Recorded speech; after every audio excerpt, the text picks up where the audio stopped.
Hello साथियों, class 12th chemistry chapter number 1 billion का ये पार्ट नंबर 2 होने वाला है। अगर आपने पहला पार्ट जो है वो नहीं देखा है क्लास 12th केमिस्ट्री का, हमारे इस चैनल पर आपको पढ़ा हुआ मिल जाएगा। अभी हम पढ़ा चुके हैं फर्स्ट पार्ट जो है चैप्टर नंबर 1 केमिस्ट्री का बिलियन का हम पढ़ा चुके हैं। ये पार्ट नंबर 2 आज की क्लास में हम कवर करने वाले हैं। अध्याय आपका कौन सा है? अध्याय नंबर 2, अरे 1 है अध्याय नंबर, ठीक है। अध्याय नंबर 1 बिलियन, ठीक है। इसका पार्ट नंबर है दूसरा साथियों, ठीक है। पार्ट बिलियन पार्ट 2, ठीक है। पार्ट 2 आज के इस वीडियो में हम कवर करने वाले हैं बिलियन चैप्टर का पार्ट 2, ठीक है साथियों। आज के इस वीडियो में हम बिलेता कवर करने वाले हैं। पिछले वीडियो में मतलब पार्ट नंबर 1 में हमने पिछले लेक्चर में बिलियन और बिलियन के प्रकार के बारे में पढ़ लिया था। वहीं आपको मैंने एक होमवर्क भी दिया था। उम्मीद करता हूँ आपने वो होमवर्क कर लिया होगा, लेकिन आपने कमेंट बॉक्स में आंसर उसका नहीं दिया। वहीं आप आंसर भी दिया कीजिए कमेंट बॉक्स में, जिससे मुझे भी लगे कि आप लोग हाँ होमवर्क करते हैं, ठीक है साथियों। वहीं चलिए, आपको आज का आपका टॉपिक होने वाला है बिलेता, ठीक है। बिलेता, बिलेता आखिर बिलेता होती क्या है, बात आती है, ठीक है। बिलेता, आप एक गिलास लीजिए, उसमें पानी भर लीजिए, ठीक है। अब मैं आपसे बोलूं कि आप इसमें क्या 1 क्विंटल चीनी को घोल सकते हैं? आप बोलेंगे नहीं। तो इसी प्रकार इसे ही विलेयता कहेंगे। कैसे विलेयता कहेंगे? किसी विलयन में विलेय की घोली की अधिकतम मात्रा, विलेय की जितनी अधिक से अधिक मात्रा को आप विलयन में घोल सकते हैं, उसे ही विलेयता कह देते हैं, ठीक है। तो परिभाषा इसकी इस प्रकार होगी। किसी विलयन किसी विलयन में विलेय पदार्थ की घोली गई अधिकतम अधिकतम मात्रा, किसी विलयन में विलेय पदार्थ की घोली गई अधिकतम मात्रा उस विलयन की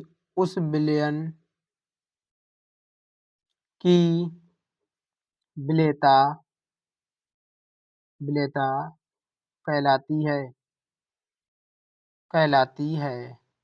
किसी विलयन में विलेय पदार्थ की घोली गई अधिकतम मात्रा उस विलयन की विलेयता कहलाती है, ठीक है साथियों।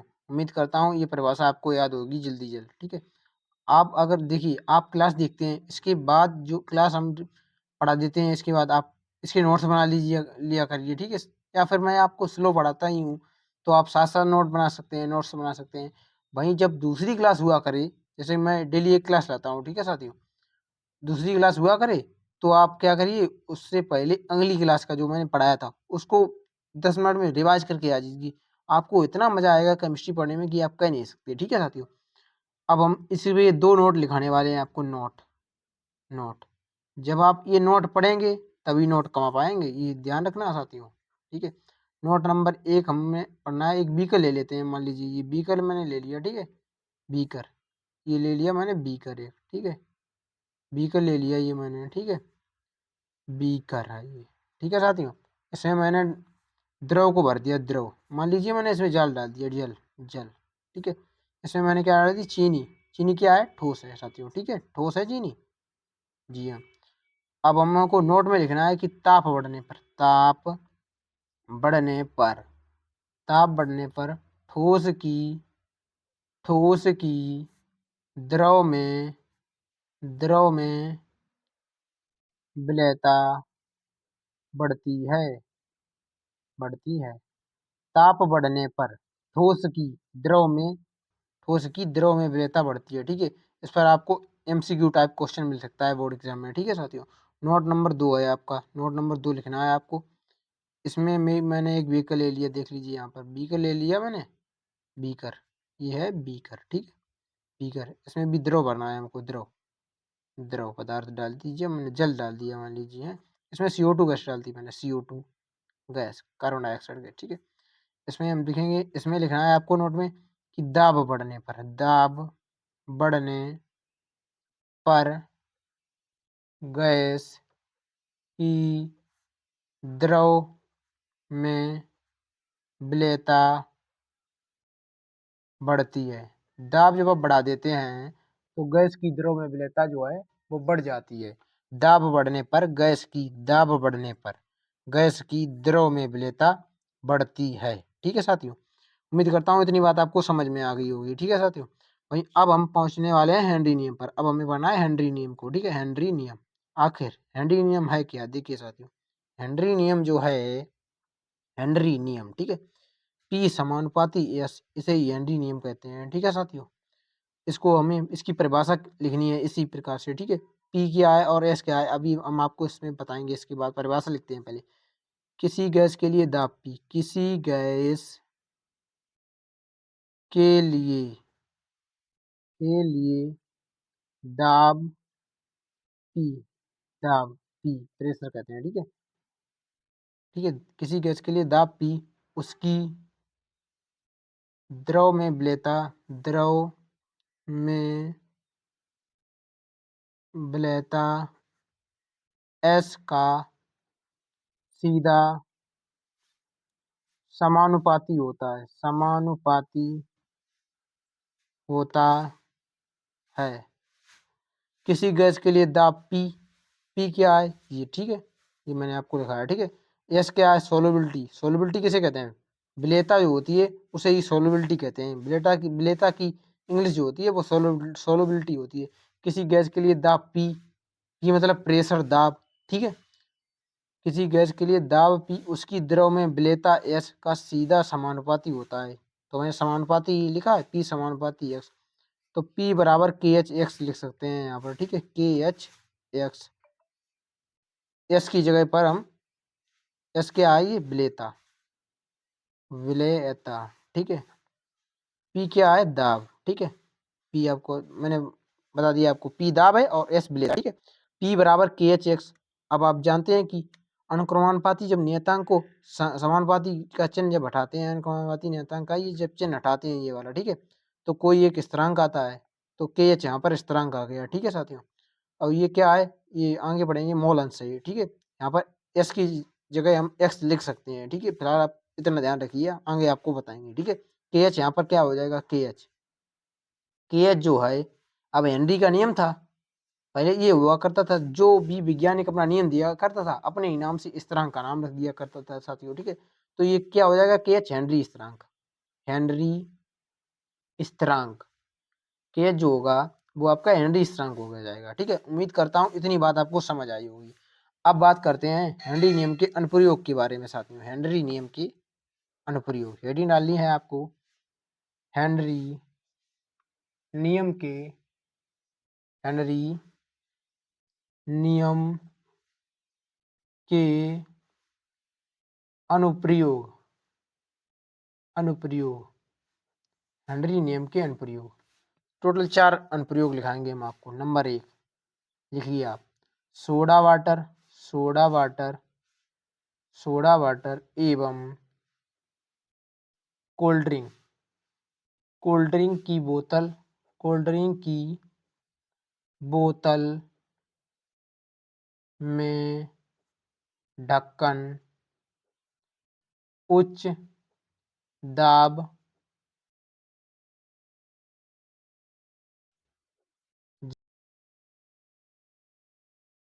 बोतल का ढक्कन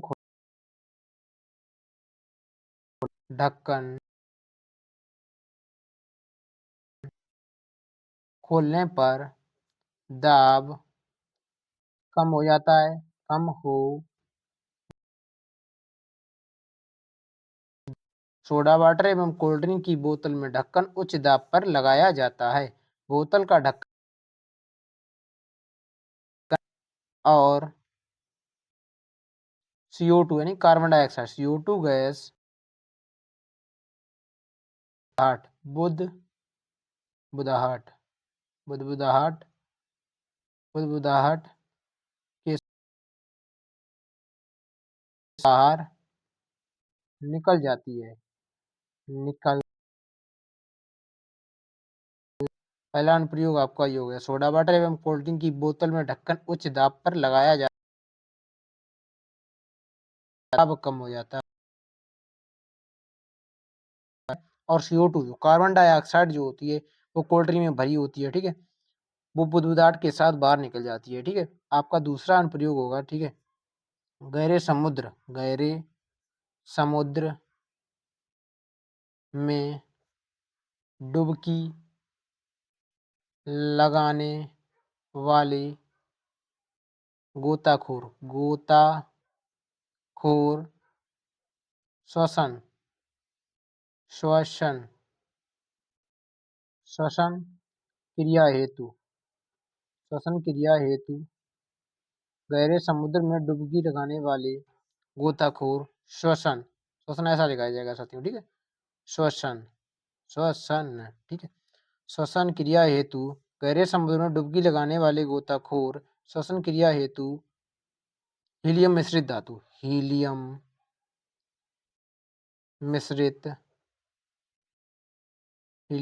मिश्रित होगा, ठीक है, मिश्रित धातु N2 HeO2 आदि का प्रयोग करते हैं। जो गहरे समुद्र में जो डुबकी लगाते हैं गोताखोर, वो श्वसन क्रिया मतलब सांस लेने की क्रिया हेतु जो हीलियम मिश्रित धातु हीलियम और नाइट्रोजन, हीलियम और ऑक्सीजन से बने हुए सिलेंडर जो नहीं गोताखोर जो होते हैं पानी में कूदते हैं, जो वो सिलेंडर ऑक्सीजन सिलेंडर लगाकर कूदते हैं, भाई यहाँ पर ये अनुप्रयोग है। यहाँ पर देख दीजिए आप, पहले क्या होता था, पहले नाइट्रोजन और ऑक्सीजन गैस ही उस सिलेंडर में उपयोग की जाती थी, लेकिन इससे दिक्कत क्या आई, जब पानी में रहते थे गोताखोर तो उन्हें मतलब नाइट्रोजन गैस और ऑक्सीजन गैसें दोनों हैं। ऑक्सीजन गैस तो मतलब वो ऑक्सीजन गैस मानव के लिए मतलब लाभदायक होती है, तो वो तो उससे दिक्कत कोई होती नहीं है। नाइट्रोजन गैस भी जब दाब रहता है जब तक, तब तक नाइट्रोजन गैस के अंदर रहती है। मैंने आपको लिखा है यहाँ पर कि दाब बढ़ने पर गैस की द्रव्यता बढ़ती है, मतलब पानी के अंदर हैं आप तो दाब तो बढ़कर ही रहेगा, दाब तो बढ़ा हुआ ही रहेगा। जब पानी से बाहर आते थे गोताखोर तो नाइट्रोजन गैस जैसे दाब खत्म हुआ तो नाइट्रोजन गैस जो थी वो एकदम से बाहर निकलती थी, तो लोगों के शरीर मतलब गोताखोरों को जैसे उंगलियां जो होती हैं वो टेढ़ी मेढ़ी हो जाती थी, वहीं वो दिक्कत हो जाती थी गोताखोरों को, इसलिए तो उन्होंने मना किया तो कि भाई हम नहीं जाएंगे ऐसे, तो मतलब मान लीजिए गोताखोर को दिक्कत होगी किसी व्यक्ति को तो वो नहीं जाएगा। तो इसके लिए क्या हुआ, इसके लिए मान लीजिए इसके लिए हीलियम गैस को भी उसमें मिलाया गया, इससे अब जो होगी वो दिक्कत नहीं होती है, गोताखोर आराम से जाते हैं। और तीनों गैस ना पहले ये अब इसकी मात्रा बढ़ा दी गई है हीलियम गैस की, ठीक है। पहले केवल ये 2 गैसें ही होती थी सिलेंडर में, ठीक है, जो नहीं गोताखोर वो कूदते हैं उसमें गहरे समुद्र आदि में मतलब खोज करने के लिए, ठीक है साथियों। भाई तीसरे नंबर पर आपको अनुप्रयोग लिखना है, ठीक है। पहाड़ी व्यक्तियों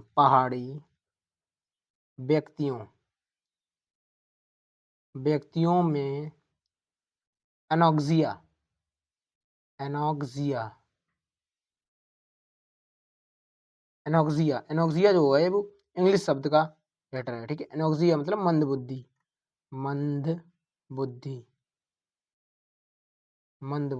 एनोक्सिया पहाड़ी व्यक्तियों में एनोक्सिया मंद बुद्धि का लक्षण पाया जाता है। क्यों पाया जाता है, का लक्षण पाया जाता है। पहाड़ी व्यक्तियों में एनोक्सिया मंदबुद्धि का लक्षण पाया जाता है, क्योंकि क्यों पाया जाता है पहाड़ी व्यक्तियों में एनोक्सिया मंदबुद्धि का लक्षण पाया जाता है, क्यों पाया जाता है, क्योंकि पहाड़ी व्यक्तियों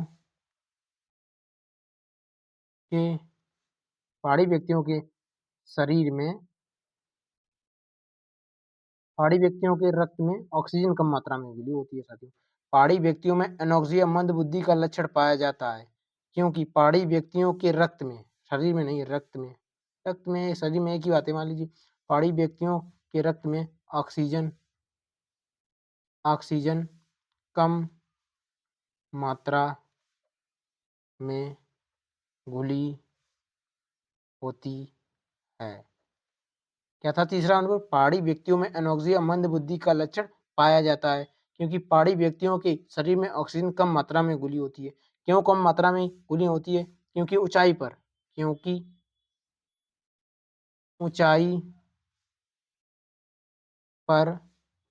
दाब कम हो जाता है, क्योंकि ऊंचाई पर दाब कम हो जाता है, ठीक है साथियों।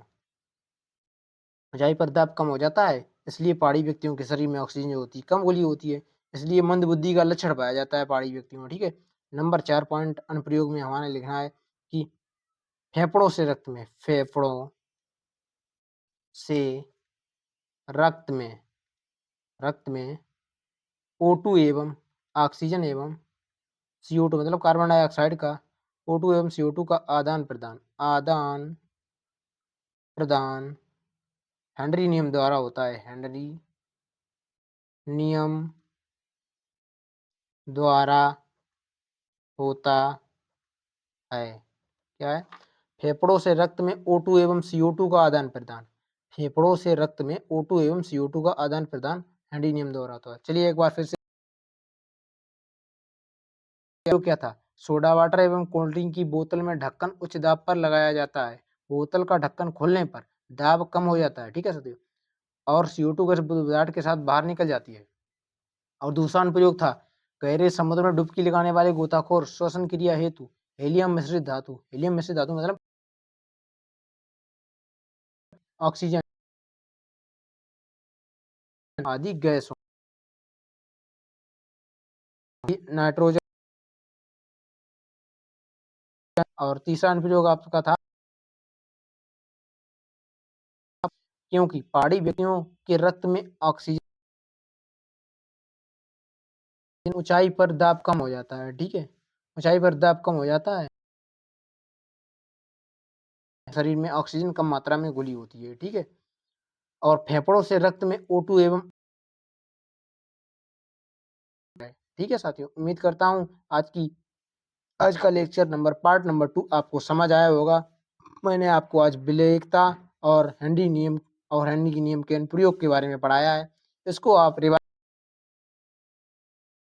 होमवर्क होने वाला है, मैंने क्वेश्चन लिख दिया, ये मान लीजिए। ठीक है, P बराबर KH(x). ठीक है, इसमें आप बताएंगे कि ये KH क्या है, KH क्या है। ठीक है, KH क्या है। ठीक है, आप होमवर्क में बताएंगे। ठीक है साथियों, ऑप्शन आपको दिए दे रहे हैं हम। हेनरी स्थिरांक नंबर 2 ऑप्शन है आपका हेनरी स्थिरांक और फैराडे है आपका राउल्ट स्थिरांक। इनमें से आप बताएंगे KH क्या है। ठीक है साथियों, उम्मीद करता हूँ आज की